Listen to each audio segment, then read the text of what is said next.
श्री शिवाय नमस्तु भयम। दोस्तों, जैसा कि आप सभी लोग जानते हैं कि 30 जुलाई 2026 यानी गुरुवार को पड़ रही है सावन मास की कृष्ण पक्ष प्रतिपदा तिथि। और दोस्तों, यह वह तिथि है जो सावन मास में पड़ने वाली सबसे बड़ी तिथि है, क्योंकि यह गुरुवार के दिन पड़ रही है और इसका बहुत ही बड़ा और विशेष महत्व होता है। पूज्य गुरु जी ने कहा है कि अगर कभी भी मौका लग जाए और सावन मास की प्रतिपदा तिथि गुरुवार को पड़ जाए तो आप लोगों को 7 चने की दाल वाला उपाय तो अवश्य ही करना चाहिए। इन दोनों का संयोग बहुत कम आता है। और इसी के साथ में गुरु जी ने अपनी शिव पुराण कथा में बताया है कि इस दिन आपको 7 चने की दाल वाला उपाय तो आपको अवश्य ही करना चाहिए, क्योंकि ऐसा दिन पूरे साल में सिर्फ एक ही बार आता है। और दोस्तों, आप सभी लोग जानते हो कि गुरुवार प्रतिपदा तिथि का अगर सबसे बड़ा कोई उपाय है तो 7 चने की दाल वाला उपाय है।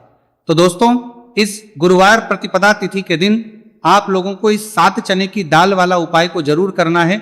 बहुत सारे लोग होंगे जिन लोगों ने इस उपाय को ना किया हो, मतलब पूरा साल निकल गया है, उन्होंने किसी भी दिन इस 7 चने की दाल वाला उपाय को ना किया हो। पर दोस्तों, आपके पास एक आखिरी मौका बचा हुआ है, जो कि 30 जुलाई गुरुवार प्रतिपदा तिथि के दिन है। तो इस दिन आप लोगों को इस वाले उपाय को जरूर कर लेना है। भले ही आपने मास भर इस उपाय को न किया हो, पर अगर आपने सावन मास के गुरुवार प्रतिपदा तिथि के दिन अगर इस वाले उपाय को कर लिया तो आपको इस उपाय को करने का वह फल मिलेगा जिसकी आपने कभी कल्पना भी नहीं करी होगी। इसीलिए आप लोग इस वाले उपाय को एक बार जरूर कर लेना है, ताकि आप लोगों के हाथ से ये मौका ना जा सके और आपको इस उपाय को करने का फल मिल सके। दोस्तों, ये उपाय पंडित जी ने अपनी अभी की ही श्री शिव पुराण की कथा में बताया है, जिस उपाय को आज हम आपको बहुत अच्छे से समझाने वाले हैं। इस वीडियो को देखने के बाद इस उपाय को समझने के लिए आपको कोई और वीडियो को देखने की जरूरत नहीं पड़ेगी। तो चलिए दोस्तों, उपाय को शुरू करते हैं। देखिए, ये इस सावन मास के गुरुवार प्रतिपदा तिथि के दिन ये इतना खास होता है, इतना महत्वपूर्ण होता है। देखा गया है कभी कभी बड़े बड़े पूजा पाठ अनुष्ठान से जो मनोकामना नहीं होते, वह सावन मास के गुरुवार प्रतिपदा तिथि के दिन एक छोटे से उपाय करने से ही आपकी मनोकामना पूर्ण हो जाती है। और बहुत सारे लोगों ने इस उपाय को किया भी है और उनको इस उपाय को करने का फल भी जरूर मिला है। अगर आप लोग भी इस उपाय को करना चाहते हैं तो आप इस उपाय को पहले अच्छे से समझ लेना, सुन लेना, उसके बाद करना। आपको इस उपाय का फल जरूर मिलेगा और इस उपाय को कर लेने से आपके घर में चाहे किसी भी प्रकार और समस्या क्यों ना चल रही हो, आपको उसका कारण भी नहीं पता है कि भाई ये समस्या किस कारण से चल रही है। उसका कुछ भी कारण हो सकता है, जैसे पितृदोष हो सकता है या किसी भी तरह का मंगल दोष भी हो सकता है। तो इस दिन आप लोगों को ये वाला उपाय कर लेना है। ये एक ऐसा उपाय है जिस उपाय को अगर किसी विशेष दिन पर किया जाए तो भाई उस विशेष दिन का जो है वो तो हमें मिलता ही मिलता है, पर हमने उस दिन पर इस उपाय को है तो हमें उससे भी बड़ा फल मिलता है और फल बहुत जल्दी मिलता है, क्योंकि आप इस उपाय को बहुत ही बड़े और विशेष दिन पर कर रहे हो। तो चलिए अब उपाय के बारे में बात करते हैं, लेकिन उससे पहले आप लोगों को यह जानना आवश्यक है कि आखिर ये उपाय किस समय करना है, किसको करना है और कैसे करना है।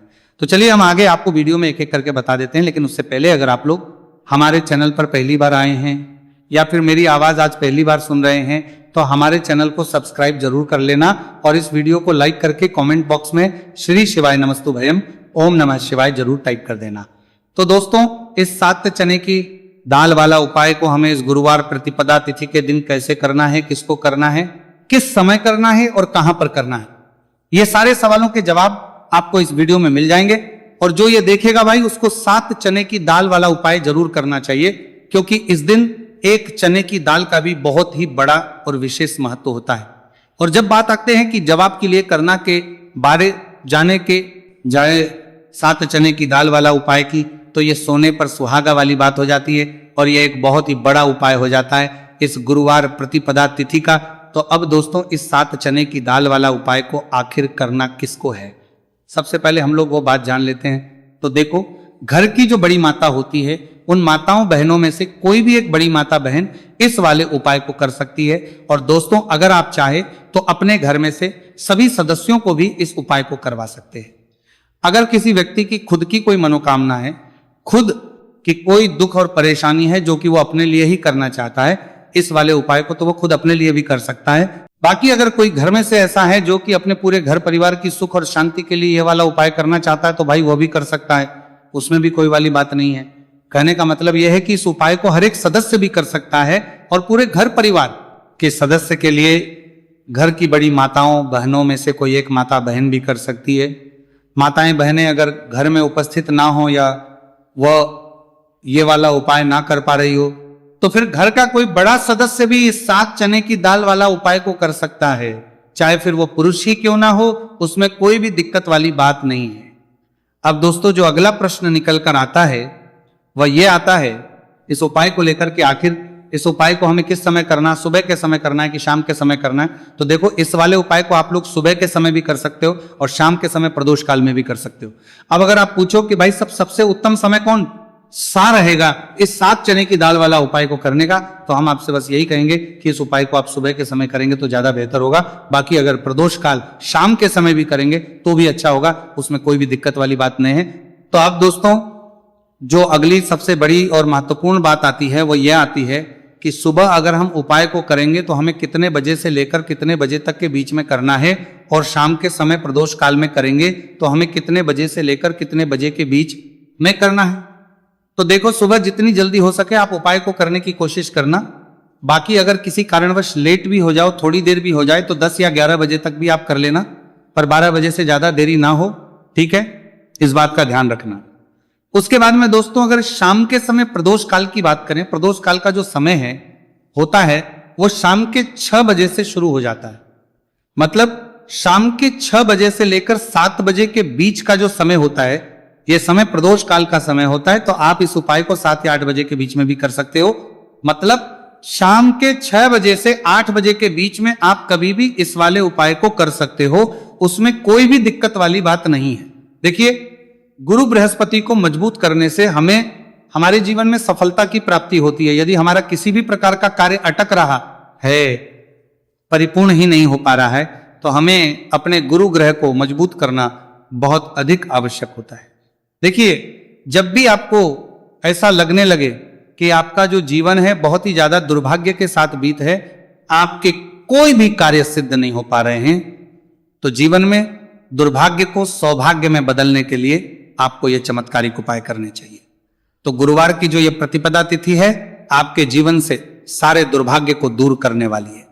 देखिए यदि आपका गुरु ग्रह मजबूत नहीं है, गुरु ग्रह से जुड़ी किसी भी प्रकार की समस्या है, तब भी आपको यह उपाय करना चाहिए। आपके विवाह से जुड़ी किसी भी प्रकार की परेशानी है, बुद्धि ज्ञान और विवेक से जुड़ी किसी भी प्रकार की समस्या है, साथ ही साथ जीवन में सौभाग्य की प्राप्ति करना हो, जीवन से दुर्भाग्य को दूर करना हो और जीवन में यदि सफलता की प्राप्ति करना हो, तो आपको यह चमत्कारिक उपाय जरूर करने हैं। देखिए आज के इस पूरे वीडियो में हम आपको 3 महा उपाय बताने वाले हैं और ये तीनों ही उपाय आपके जीवन की सारी समस्याओं को समाप्त करने वाले हैं।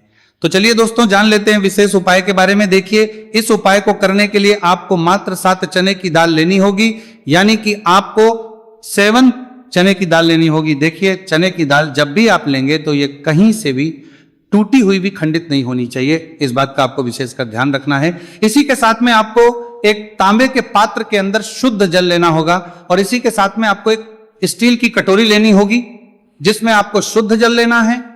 इसी कटोरी के अंदर आपको 1 से 2 गुड़ के टुकड़े भी डाल देने हैं, यानी कि आपको गुड़ वाला जल तैयार कर लेना है। अब इन तीनों ही सामग्रियों को लेकर के आपको पहुंचना है भगवान शिव के मंदिर में। देखिए दोस्तों ये जो उपाय है आप इस गुरुवार प्रतिपदा तिथि के दिन सुबह से लेकर के शाम तक किसी भी समय में कर सकते हैं। देखिए दोस्तों सबसे पहले तो आपके पास जो 7 चने की दाल है, इसे आपको जो आपने गुड़ वाला जल तैयार किया है उसमें आपको डालनी है। आप 7 चने की दाल भी ले सकते हैं, 11 चने की दाल भी ले सकते हैं, 21 भी ले सकते हैं, और यदि आप 41 चने की दाल लेते हैं तो बहुत ही शुभ होता है। तो आपके पास जितनी भी चने की दाल है सबसे पहले तो आपको उसे गुड़ वाले जल के अंदर डाल देनी है। अब देखिए दोस्तों आपके पास जो 1 लोटा शुद्ध जल है, इसमें से थोड़ा सा जल सबसे पहले आपको भगवान शिव की शिवलिंग के सीधे तरफ जहां गणेश जी का स्थान होता है वहां पर आपको अर्पित करना है। फिर थोड़ा सा जल श्री कार्तिकेय जी वाले स्थान पर अर्पित करना है। फिर आपको थोड़ा सा जल माता अशोक सुंदरी वाले सन पर अर्पित करना है। फिर आपको थोड़ा सा जल माता पार्वती के हस्तकमल यानी कि कटी वाले भाग पर अर्पित करना है। और अंत में आपको थोड़ा सा जल भगवान शिव के शिवलिंग पर भी अर्पित कर देना है। और उस पात्र के अंदर आपको थोड़ा सा जल और शेष बचा लेना है, यानी कि 5 ही स्थान पर थोड़ा थोड़ा जल अर्पित करने के बाद अंत में शेष जल और उस पात्र के अंदर आपको बचा लेना है। अब आपको बृहस्पति ईश्वर महादेव का स्मरण करना है और आपके पास जो चने की दाल है इसे आपको अपने सीधे हाथ में रखनी है। देखिए गुरुवार का दिन है, इसीलिए आपको ओम नमो भगवते वासुदेवाय इस मंत्र का जाप भी करना है। अब देखिए दोस्तों, आपके पास जितने भी चने की दाल है, चाहे 7 है, 11 है, 41 है, उतनी बार आपको बृहस्पतिश्वर महादेव का स्मरण है। और ये जो चने की दाल है, इसे आपको भगवान शिव के शिवलिंग पर अर्पित कर देनी है। आपको लगातार बृहस्पतिश्वर महादेव का स्मरण करते रहना है। अब देखिए, अंत में जो आपने उस पात्र के अंदर शेष जल बचाया था, इसे आपको भगवान शिव के शिवलिंग पर ही धीरे धीरे अर्पित कर देना होगा। श्री शिवाय नमस्तु भयम इस मंत्र का जाप करते हुए यह उपाय करने मात्र से आपका जो भाग्य है वह स्वर्ण के समान चमकने लगता है। आपके से जो भी दुर्भाग्य है वह दूर होता है। तो इस प्रकार से आपको यह उपाय कर लेना है। यह उपाय आप सुबह से लेकर के शाम तक किसी भी समय में कर सकते हैं। अब दोस्तों हम जान लेते हैं गुरु जी द्वारा बताए गए दूसरे उपाय के बारे में। देखिए, इस उपाय को करने के लिए आपको सबसे पहले तो मात्र थोड़ा सा शुद्ध घी लेना होगा। देखिए, आपको मात्र आधा चम्मच ही शुद्ध घी लेना है और इसी के साथ में आपको एक तांबे के पात्र के अंदर आपने ही घर से शुद्ध जल लेना होगा। और इन सभी सामग्रियों को लेकर के आपको भगवान शिव के मंदिर में पहुंच जाना है। आप यह उपाय सुबह से लेकर के शाम तक किसी भी समय में कर सकते हैं। देखिए, सबसे पहले तो आपके पास जो एक लोटा शुद्ध जल है, इसे आपको धीरे धीरे शिवलिंग पर अर्पित कर देना है।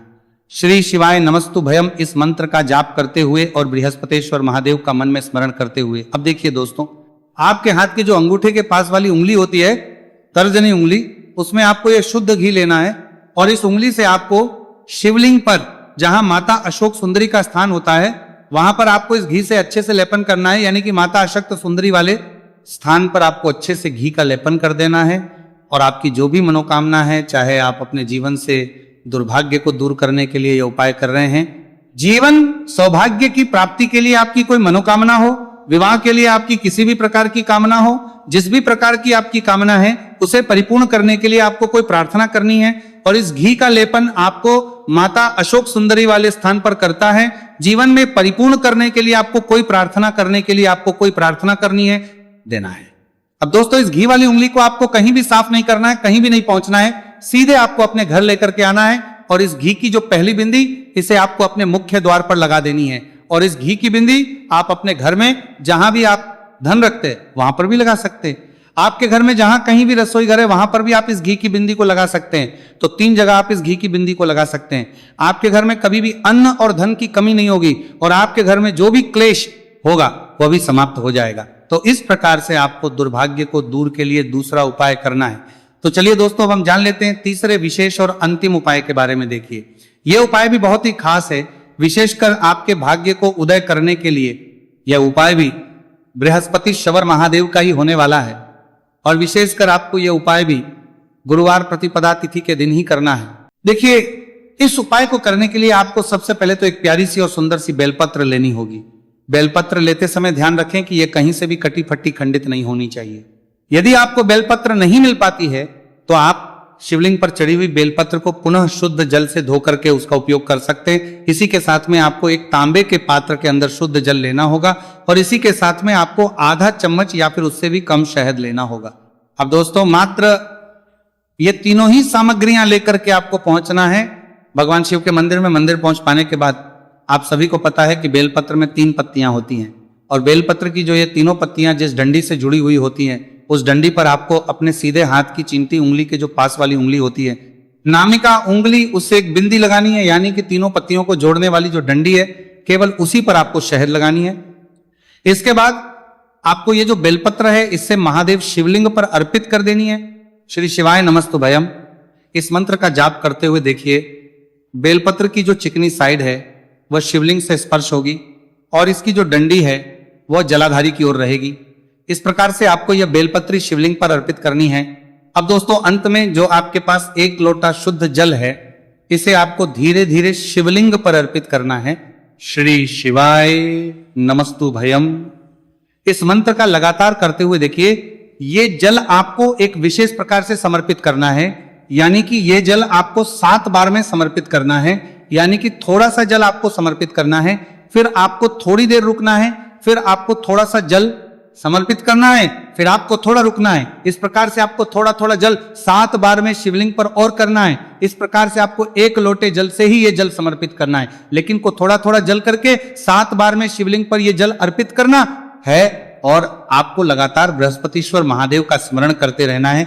देखिए, जैसे ही ये जल शिवलिंग से होकर के जलाधारी की ओर बहकर के आएगा, तो इस जल को आपको अपने सीधे हाथ में लेना है और इस जल का छिड़काव आपको अपने पूरे शरीर पर कर लेना है। बृहस्पतिश्वर महादेव का मन में स्मरण करते हुए ये जो उपाय है, आपके भाग्य का उदय करता है और आपके जीवन से दुर्भाग्य को दूर करता है। तो बहुत ही आसान सा उपाय है। इस उपाय को भी आप इस गुरुवार की प्रतिपदा तिथि पर करके जरूर देखना, आपको निश्चित ही लाभ होगा। तो दोस्तों,